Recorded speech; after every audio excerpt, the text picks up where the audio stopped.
Good afternoon, everyone. Thank you for your patience. This has been an extremely busy day. It seems like we have everything going every half an hour around the clock today. So I thank you all for being here for this very great announcement.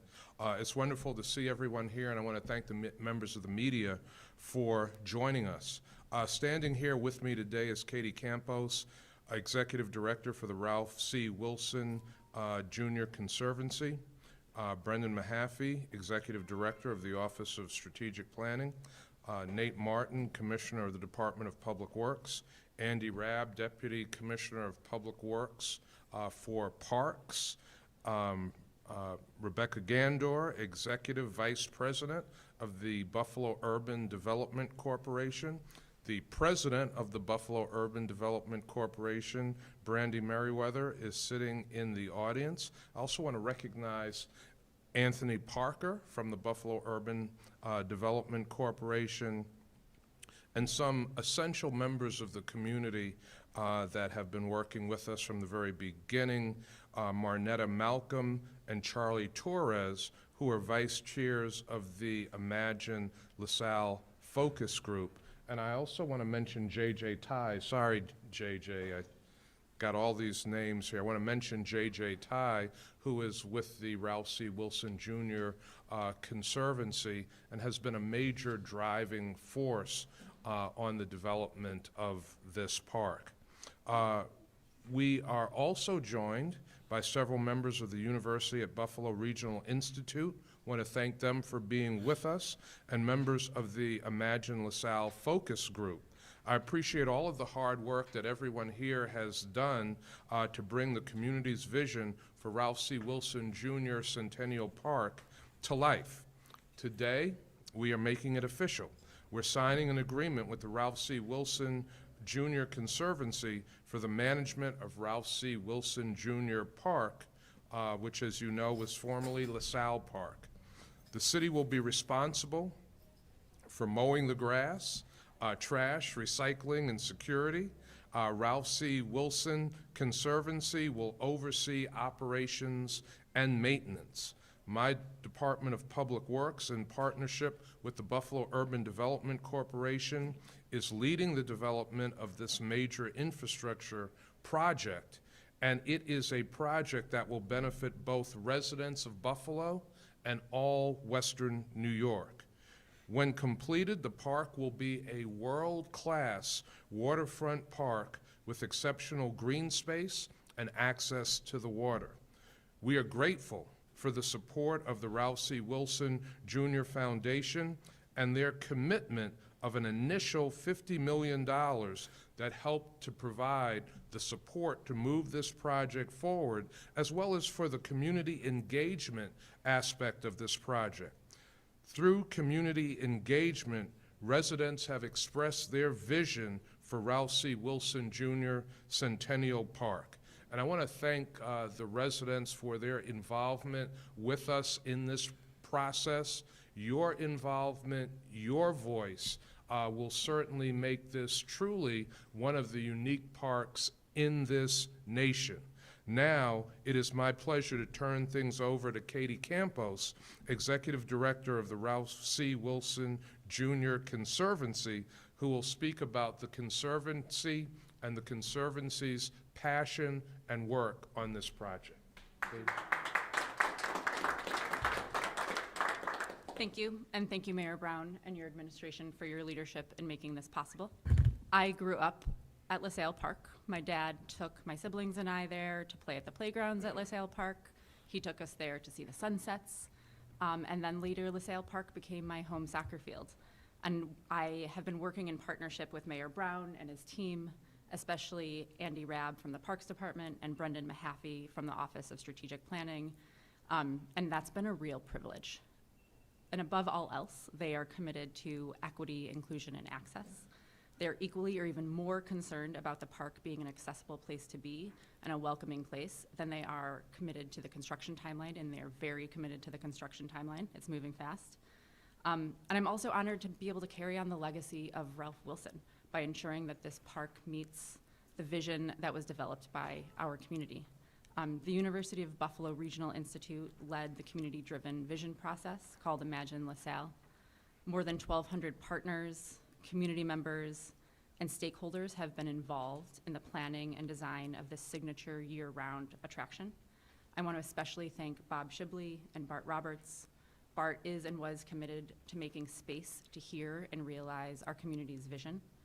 Ralph Wilson Park will be a place where everyone feels welcome and valued, where everyone has access to world-class sports facilities, exceptional green space, and boundless waterfront views.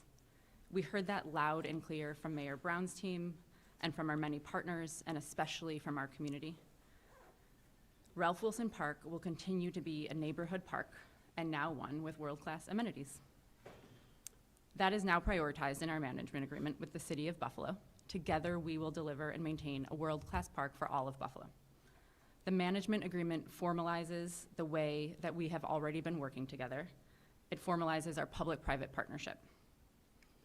Ralph Wilson Park is and will continue to be a City of Buffalo park. Access to the park will continue to be free, and park users will access and use Ralph Wilson Park just as they do every other park. Albeit now, they'll be able to walk over a signature bridge to get there and increase access to even more residents on the west side of Buffalo. The city will continue to mow the grass, pick up trash and recycling, and provide security.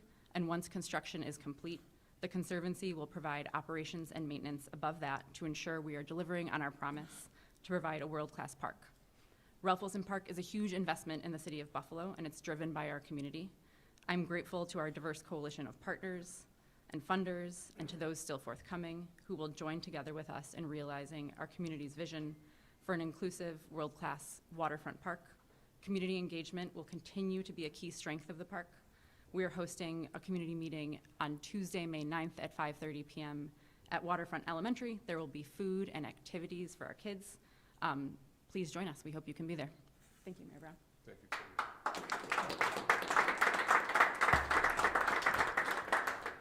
So now, Katie and I will go to the table and formally sign the agreement, and then we'll open up for questions that the members of the media have. Katie?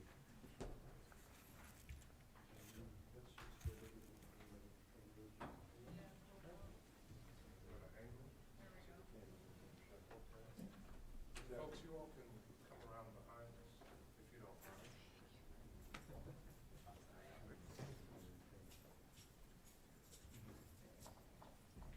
Hold on, everybody. When everybody is set. Cameras, we all good? Sure. Mayor, Katie?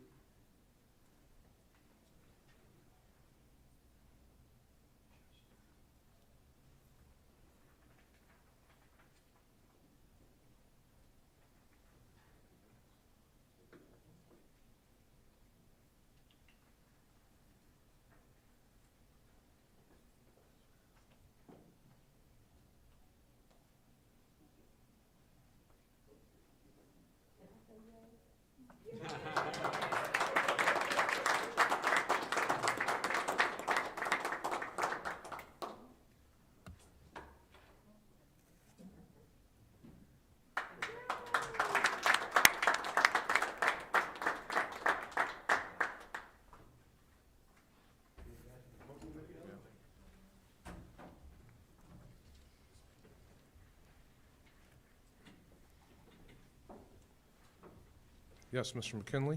Yes, Mr. Mayor. So going forward, would you pay them a management fee then? Does the city pay anything for these folks to take over the operations, management, and programming there? Well, actually, they have provided significant resources for us to be able to transform the park, to rebuild the park, and to make it a world-class park. I'll let Katie speak to the issue of pay. The city is not paying the Conservancy for the management. It is in our agreement, the city will continue to maintain the park as they normally would, and then the Conservancy will provide landscaping, maintenance on top of that. Do you just then, how do you pay for it? Out of the foundation? The foundation seed funded the construction and has since brought in quite a bit of funding throughout. I think it's about $110 million beginning with their $50 million investment that has attracted funding from the Environmental Protection Agency, the DEC, the state, the city, and we're now, my role as the executive director of the Conservancy is to continue to raise funds for our operations and maintenance to be able to provide the work that we're going to do at the park beyond what the city is providing. Does the new pedestrian bridge is going to be located, there's one I think that exists now, right? Mhm. So it'll be in the same spot, we just get rid of the ugly old one? Or are we building a new one somewhere else and keeping that other one?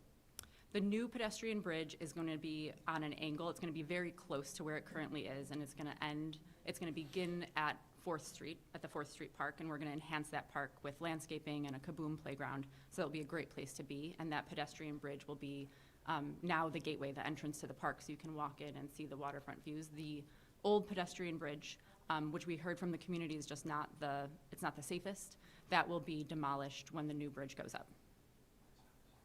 When will we start to see, real tangible changes in the parks landscape? When will the public start to notice those things? The construction will begin this summer. Some of the work has been done to get the site ready for construction, beginning last early winter and fall.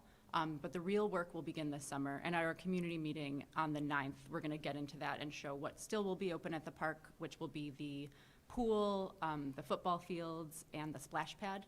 And the majority of the park will be under construction beginning later this summer. Commissioner Rapp, do you want to add anything? Sure.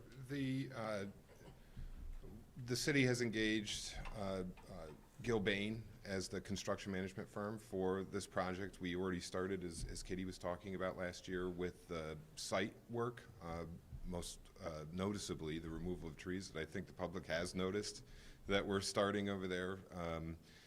The next round of work is really going to be focused on the bridge construction and some additional site work. The final park isn't going to be a flat place. It's going to have hills and valleys and a completely different landscape, and all of that information is available on the Conservancy's website, which has links directly to the construction management's public announcements. Thanks. There were some issues with the break wall. Where do we stand with that? So the current plans are to completely reconstruct the waterfront, and that's going to be done in a number of different ways. The southern end of the park will be more of both a resilient plan, where we're building for the future and the storms that we've been suffering over more in the recent years, but also enhancing the ecology of the lake, working with our partners over at Buffalo Niagara Waterkeeper, and very, very closely with the DEC and the EPA and the Army Corps of Engineers to build a recreational but also a much more resilient and ecologically friendly shoreline. So really the whole shoreline is being redone to supplement the work that we already started with the Army Corps of Engineers last year with that first phase of shoreline work directly in front of the Colonel Ward pumping station. So all of it is being addressed as part of the plan. You talked about the importance of community engagement, 1,200 folks involved. What have you heard broadly from the community? I mean, we've laid out world-class, right, grass, trees, world-class amenities, but what are you hearing broadly from the community that they want to see in this community park? Yeah, so during the Imagine LaSalle process, which was led by the University of Buffalo Regional Institute, we heard loud and clear that access was number one, and a big thing that also came out was environmental sustainability. So the park will remain free. The bridge into the park was the major investment to be able to provide a solution to the access, and the community was involved every step of the way, right? Like, they were creating the vision for this park. Once the landscape architect was chosen, they were part of choosing it. The landscape architect came back with renderings, and the community really, they had their fingerprints all over it. The design that we currently have is truly the community's vision. The development of the Conservancy, we're the nonprofit that will continue to work with the city to manage the park. We are an evolution of Imagine LaSalle. So the reason that we're here in advance of the park being opening is that we want to make sure that that community engagement remains a key strength. We want to make sure that this, in the same way that the community designed the physical park, that they're creating what the programming will be. So it will be a vibrant place where they still see themselves. So to that end, we're relaunching that community engagement work with our upcoming community meeting.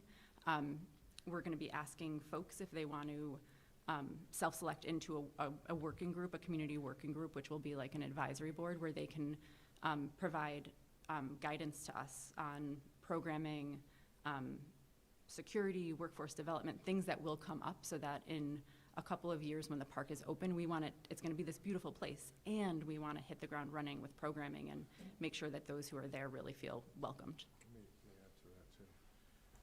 So as Katie is saying, it will still be the community's park.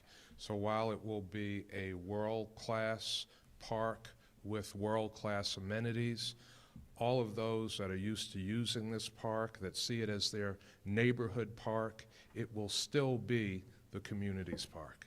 You did stress the city still owns it, right? Yes, the city still owns So it. what about liabilities at the park? If they're operating it and managing it, who picks up that in terms of, sometimes people get hurt at parks, they fall out a woodchuck all over the line. This is not, a management agreement with the city and nonprofit organizations is not an unprecedented thing. We have a number of agreements that are very similar to this, although all are different. Like, we have a similar agreement with the Buffalo Homestead Parks Conservancy for the management of the historic Homestead Parks. We have an agreement with the Naval Park for the management of the Naval Park and ships. We have an agreement with the Buffalo Science Museum for the management of Tiff Farms. This is just another extension of public-private partnership agreements that the city engages in with nonprofit organizations and other groups, so that we can maximize resources for both programming and development of parks. And there is a shared liability that's involved in there that are part of the management agreement and defined in there. There's sections of it that is filled with a lot of really boring language, but the important thing to stress here, as with those other agreements, is a partnership between the City of Buffalo and the Ralph Wilson Park Conservancy in a sharing a vision for bringing this amenity to the public. So the answer to my question is? Right. But it's, yeah, Shared sort of? it's shared. It's just like the maintenance is shared, there's liability that's shared, there's the challenges in working with and coordinating and communicating with the public is shared. Yeah. Let me mention Sure. too. And you heard Katie, Dave, when she spoke, talked about the fact that she will continue to raise funds for the park and for the operation of programming in the park. And Ralph C. Wilson Foundation has demonstrated a great ability to raise funds, and so this will be value added for the residents of the West Side, the residents of the city, and all of those that come to use the park. All right, anyone else? We all good? Thank you, everyone. Thank you, everyone. Katie, thank you very much.